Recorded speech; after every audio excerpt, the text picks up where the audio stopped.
Osterhans, Osterhans, Osterhans, Osterhans, Osterhans, hockt im Gras, hockt und denkt, ich weiss nicht was, hockt im Gras, weiss nicht was, Osterhans, Osterhans, Osterhans, Osterhans.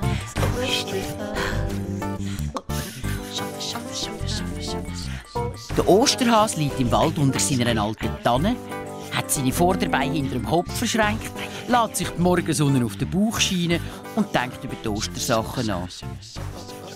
Habe ich auch wirklich nichts vergessen?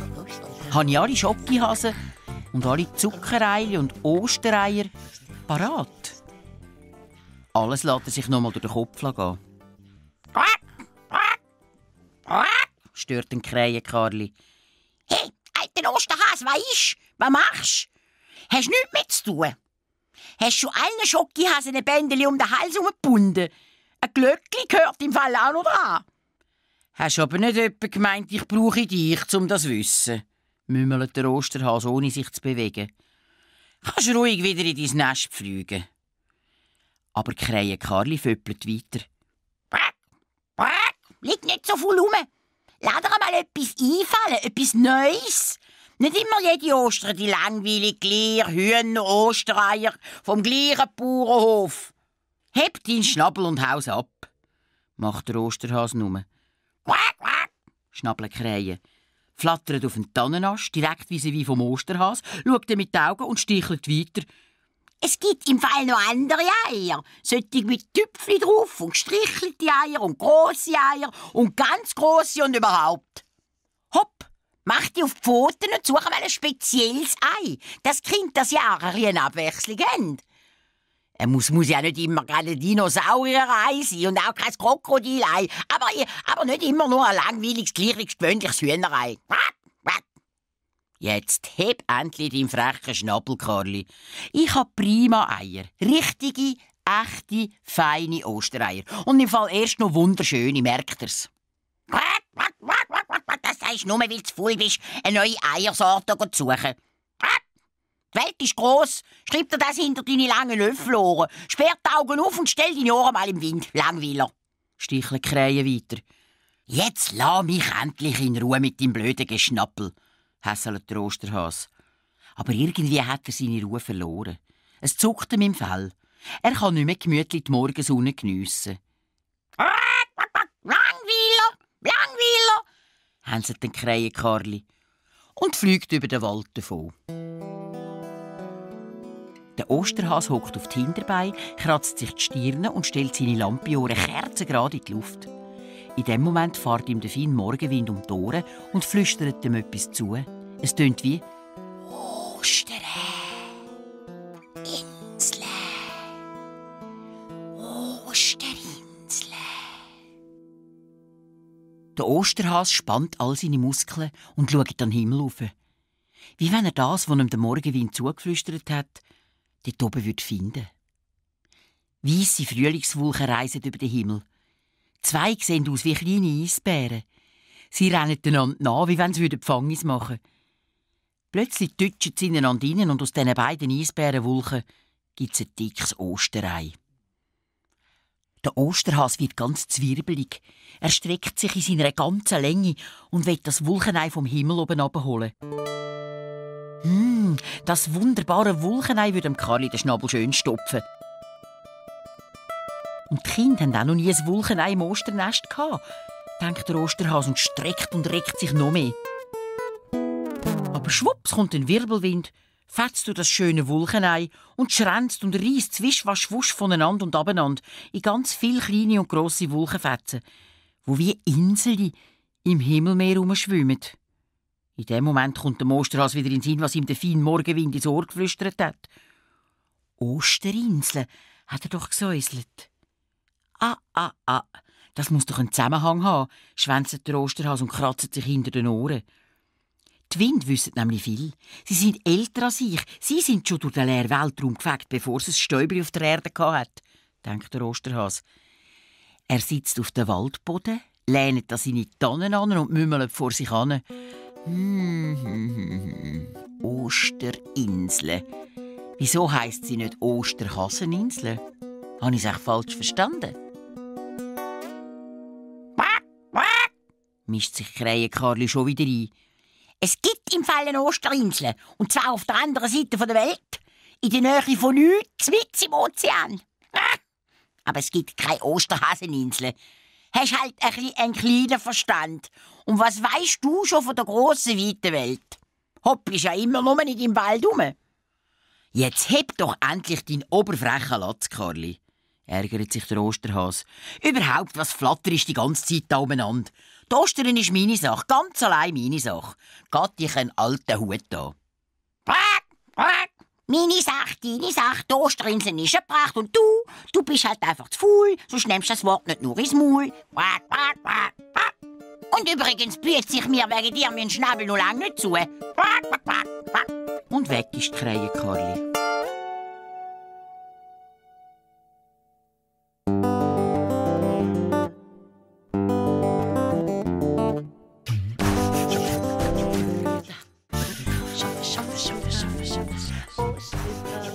Das mit dieser Osterinsel lässt der Osterhas nicht in Ruhe. Er holt sein dickes Lexikon aus dem Bau und fängt an darin blättern, bis er beim Buchstaben O ist. O wie Ostern, Osterei, Osterfest, Osterglocke, Ostergras, Osterinsel.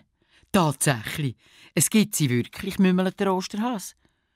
Und er liest alles, was dort über die Wunderinsel steht. 2-mal, 3-mal liest er es durch. Und schaut alle Bilder an, die es dazu hat. Die Insel, die fast gleich heisst wie ich, die muss ich sehen, sagt er vor sich an. Mit eigenen Augen sehen. Vielleicht finde ich ja dort ein spezielles Ei für die Kinder, blitzt dem Osterhas durch den Kopf. Hops, schwupps, kumpelt er auf und hoppelt in seinen Bau. Er sucht Zeug und Sachen zusammen und packt seine Krätze mit den orangigen Trägern. Dann ruft er am Eichhörnli Quirli. «Was ist? Was willst du, Osterhas?» «Quirli, ich verreise. Mach aber bitte mit deinen Freunden ganz geschwind den Heißluftballon stark klar.» «Jetzt? So kurz vor der Ostern willst du verreisen? Bist du nicht ganz bachen?» fragt das Eichhörnli Quirli. «Das geht doch nicht. Stell dir vor, was wäre, wenn du dich verfliegen würdest. Dann gäbe es ja das Jahr gar keine Ostern. Das geht nicht, Osterhas. Nein, nie.» «Moll, Quirli, das geht. Und ich bin pünktlich wieder zurück. Schliesslich bin ich der Osterhas. Bis jetzt hat es einmal noch jedes Jahr Ostern gegeben, oder etwa nicht?»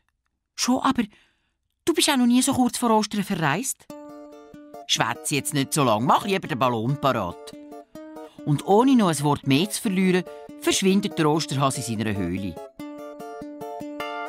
Er sortiert und organisiert seine 7 Sachen, legt auf die Waage, rechnet, studiert, kalkuliert, bis das Gewicht von seinem Gepäck genau stimmt. Kein Gramm zu viel, kein Gramm zu wenig. Der Osterhas ist ein alter Hase im Heißluftballonfahren. Er weiss, auf was es ankommt. Als er alles beieinander hat, macht er noch einen letzten Rundgang durch seinen Osterhasenbau. Die Eier sind fix fertig parat, die Zuckereile liegen nebeneinander und die Jockeyhasen stehen stolz in Reihe und Glied. Es fehlt nichts mehr. Nur eben, ja, allenfalls eben ein Spezialei. Kein Straussenei, kein Goldigsei, kein Entenei und auch kein Kuckucksei. Aber ein Wunderei. Ein Ei von der Osterinsel vielleicht. Das wäre schon ein Hit. Mit Sack und Pack und heissen Ohren bricht er auf Richtung Waldlichtung. Ein riesiger roter Ballon schwebt jetzt schon rund und dick in der Luft. Die tiffigen Eichhörnchen haben uns startklar gemacht und etwa 20 Eichhörnchen stehen in einem grossen Kreis rund um den Gondelkorb, der am Ballon hängt. Jedes hebt in den Vorderpfötchen ein Seil vom Ballon, dass der ja nicht allein davon fährt. Der Osterhas knorzelt mit seinem Gepäck die Strickleiter drauf zum Gondelkorb, lupft sein Gepäck rein und dann steigt auch er im Ballonkorb rein. Er kontrolliert, ob alles in Ordnung ist. Dann steht er am Rand vom Korb, schaut nochmal rundum, dankt den Eichhörnchen und gibt das Kommando. Alles bereit? Achtung! 2, 1, 0 und los! Die 20 Eichhörnchen lassen die Seile alle miteinander los und der Ballon steigt in die Luft, viel Grad darauf im blauen Himmel. Der Osterhas schaut über den Rand vom Korb und winkt den Eichhörnchen, bis sie nur noch so klein wie Haselnüsse sind.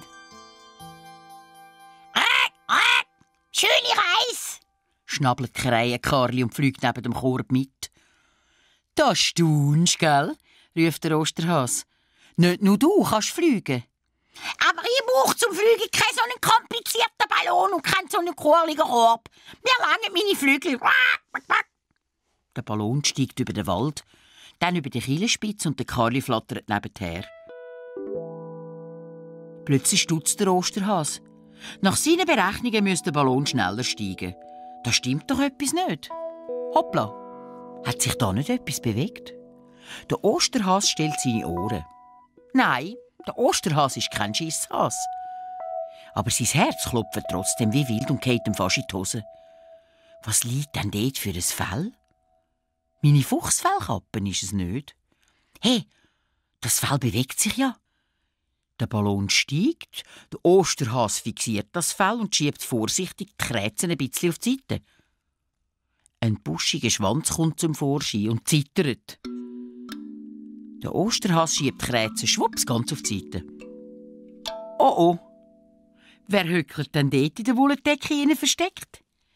Das kleine Eichhörnchen Sammy. So. Das ist der Grund. Darum steigt der Ballon so lahmarschig.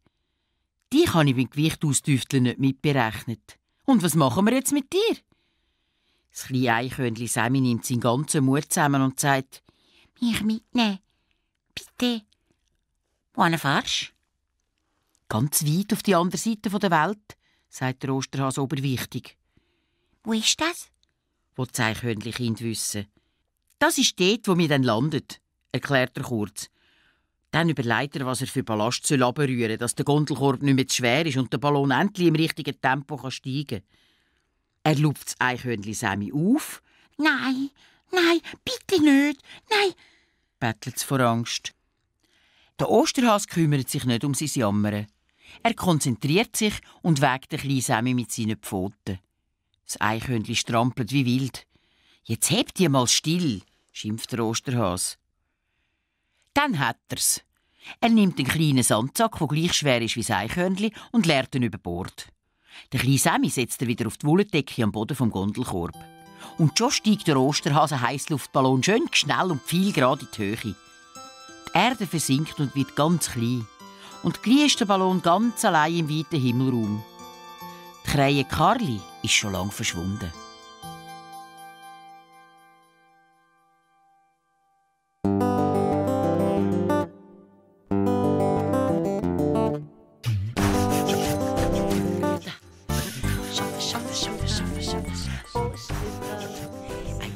Der Sammy steht auf die Hinterbeine und probiert aus dem Korb rauszuschauen. Aber da fängt der Korb plötzlich gefährlich an zu schwanken. «Lieg auf dem Boden», sagt der Osterhas. Er nimmt sein Fernrohr und sperrt an den Himmel auf. «Wenn es nur kein Gewitter gibt, das wäre eine schöne Katastrophe. Ich habe doch die Wetterlage tipptopp präzise abgeklärt», murmelt er. Er sieht am ganzen weiten Himmel kein einziges Wülchli. Der kleine Sammy schläuft vor Angst ganz nahe zum Osterhas an. Der Osterhas schnuppert, dann hebt er die Pfoten in die Luft, wartet ein Zeitchen und sagt: «Aha, wir sind nur kurz in einen Wirbelwind hineingeraten. Aber jetzt haben wir dafür den Nordwind. Sehr gut. Den Nordwind den brauchen wir, wenn wir zu der Osterinsel wollen.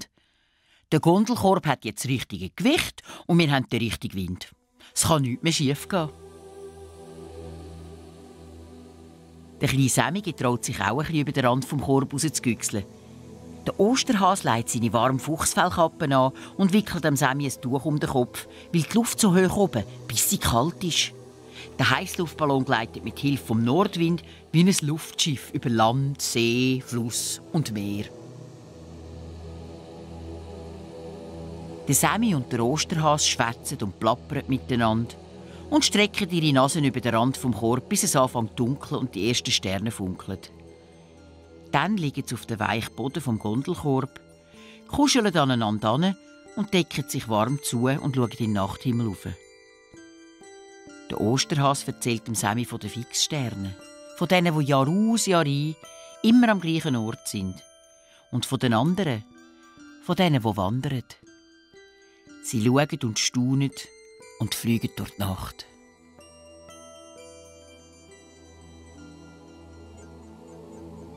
Der Nordwind treibt den Heissluftballon über den Ozean. Die Sonne steigt feuerrot an den Himmel. Der Osterhas nimmt sein Fernrohr und linst über den Chorbrand in die Weite. Dann schaut er auf den Kompass, schrübelt fein am Ventil um, der Ballon sinkt. Der Osterhas linst wieder durchs Fernrohr. Das Eichhörnchen Sammy schläft unter der Wolldecke führen, steht auf die Hinterbeine und streckt seine Nase auch über den Chorbrand.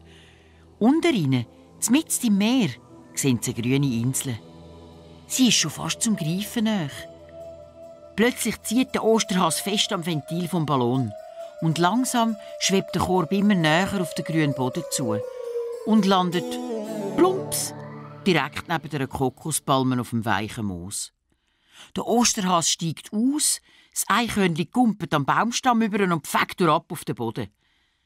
Jetzt müsste der Ballon sofort festbinden, dass er nicht davonfliegt. Der Osterhas nimmt ein Seil, das am Ballon hängt, und wickelt es um den Stamm der Kokospalmen herum. Der kleine Sammy nimmt ein anderes Seil und flitzt mit dem den Stamm darauf und dann rund um den Stamm herum, bis das Seil festhebt. «Wo sind wir eigentlich gelandet?» fragt der kleine Sammy. «Eben auf der Osterinsel», murmelt der Osterhas und holt seine schwere Krätze mit den orangigen Trägern aus dem Korb. «Wieso weisst du, dass das da die Osterinsel ist?» wollte Sammy wissen. Weil der Kompass ja und weil... Ach ja, und weil dort vorne... Siehst du, die 7, genau so sind es doch im dicken Lexikon abgebildet gewesen. «Was?» Dort vorne am Ufer, die 7 riesigen Steinfiguren. Jede so hoch wie ein Haus. Der Sammy zählt's. «Stimmt, es sind genau 7», sagt er. Er kann nämlich schon auf 20 zählen. Die Figuren gibt es nur auf der Osterinsel, habe ich gelesen, sagt der Osterhas. Sie sind im Fall weltberühmt, fast wie die Pyramiden in Ägypten. Viele Leute reisen extra nur wegen diesen Steinmenschen hierhin. «Zum die anschauen?» fragt Sammy. «Ja, und zum Studieren. Das sind Weltwunder, weisst du.» «Aha, wieso?» Weil es immer noch ein Rätsel ist, wie und wann und von wem die mächtigen Steinfiguren gemacht worden sind und wie sie dort das Meer angefugt worden sind, tonnenschwer wie sie sind, und warum sie auf den Köpfen so gewaltige Hüte aus rotem Stein haben und warum sie so gigantisch gross sind und wieso alle 7 aufs Meer raus schauen. Einfach alles so Zeug wollen die Forscher herausfinden. Aber sie finden es nicht raus. Der Sammy flitzt über den weichen, moosigen Boden zu diesen Figuren an. «Du, die haben aber riesige Augen. Und siehst, die Lampiohren, die sie haben, fast wie du», ruft der Sammy begeistert. Die haben nicht wegen mir sättige Ohren, sondern weil ganz früher, vor langer Zeit, die Leute auf dieser Insel so lange Ohren hatten. Man hat ihnen Langohren gesagt. Aber dann haben die Kurzohren die Inseln entdeckt und haben die Langohren vertrieben. So habe ich es gelesen. Ja, und weil die Insel an einem Ostermäntig entdeckt worden ist, heisst sie eben Osterinsel. «Was du nicht alles weisst», staunet das Eichhörnchen Sammy. «Ist alles in dem dicken Buch hineingestanden?» bläffert der Osterhas. «Hey, schau mal, so viel Moos, eine richtige Mooswiese. Das passt doch auch zu dir, Osterhas», ruft der Sammy und flitzt um alle 7 Steinfiguren herum. «Alles passt zu dir.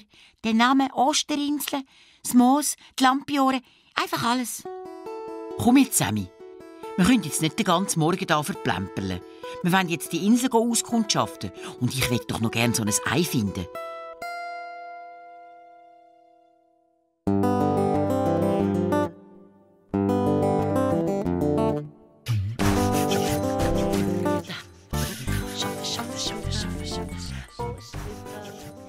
Die beiden marschieren los, quer übers weiche Moos.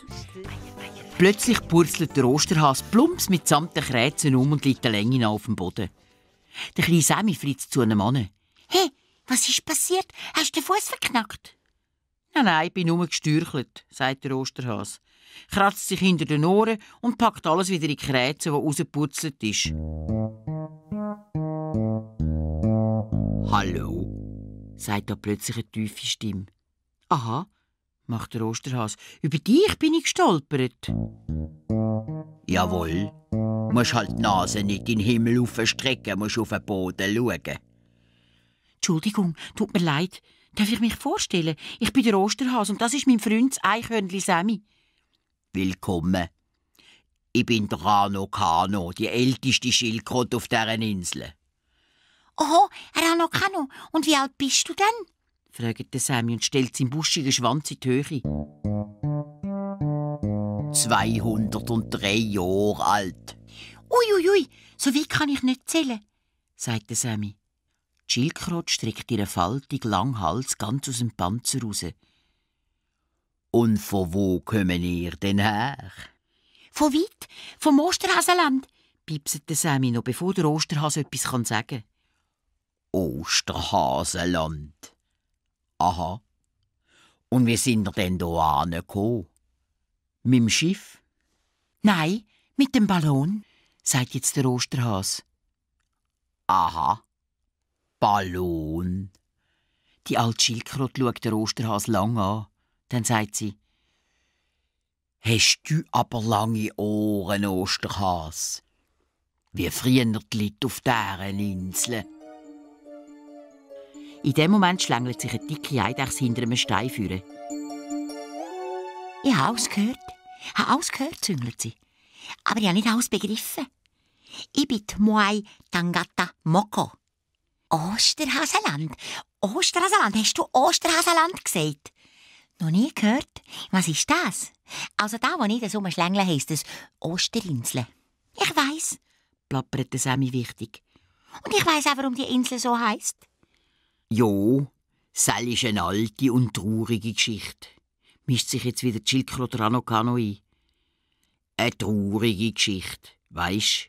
Früher, noch bevor ich auf der Welt war, hat die Insel Rapa Nui geheissen. Das heisst Nabel von der Welt. Und dann hat eben die traurige Geschichte angefangen.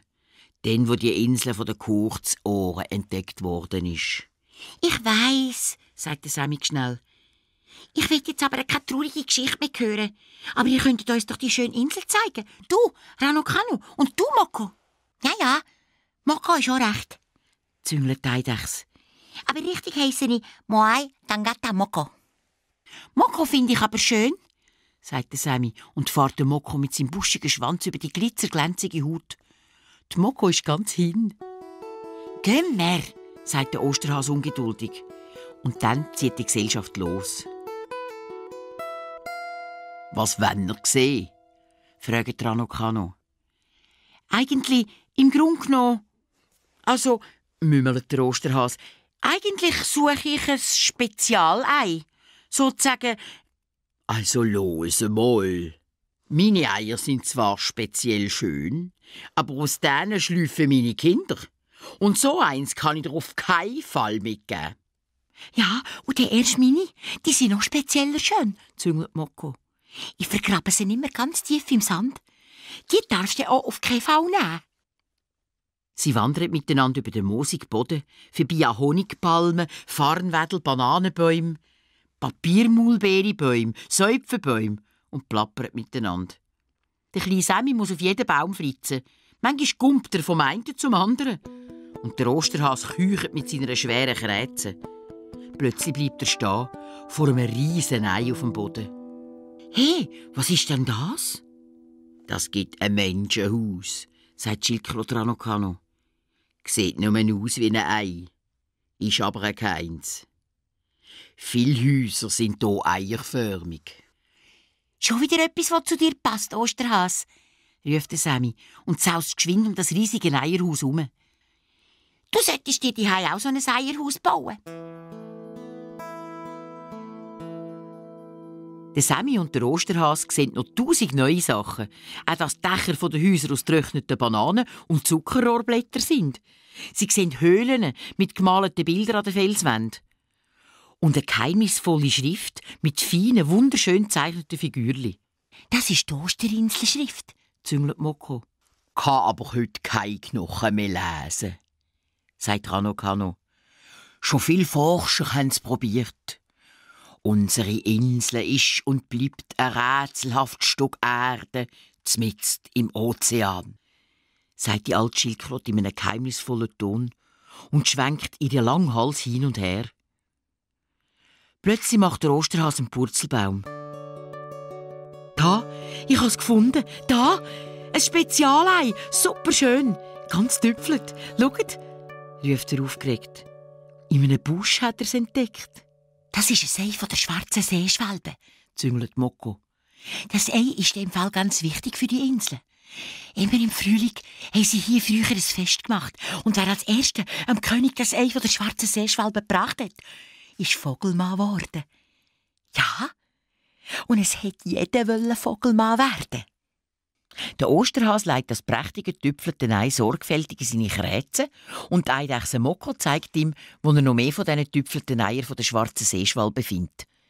Der Osterhase ist überglücklich. Er hat auf der Osterinsel tatsächlich ein besonderes Ei gefunden. Der kleine Sammy sedert vor Freude von einer Palme auf die andere. «Pass jetzt aber auf, dass du nicht wieder stolperst», ruft er zum Osterhase runter. «Sonst gibt's dann noch einen Eiertatsch.» Ja, Sammy, mach dir keine Sorgen. Ich bin doch der Osterhase und bei mir gibt's keinen Eiertatsch. Meine Eier kommen immer ganz ans Ziel. Chilkro Tranokano, die Eidechse Moko, der Osterhase und der Sammy sitzen unter einer Honigpalme und essen miteinander zur Nacht.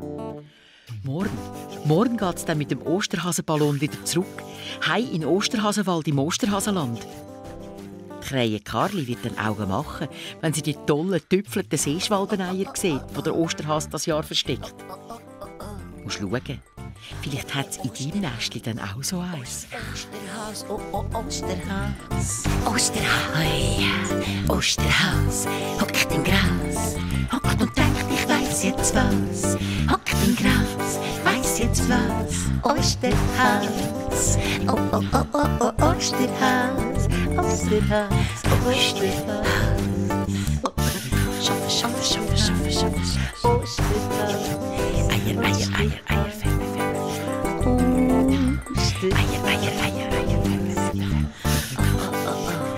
Schaffe.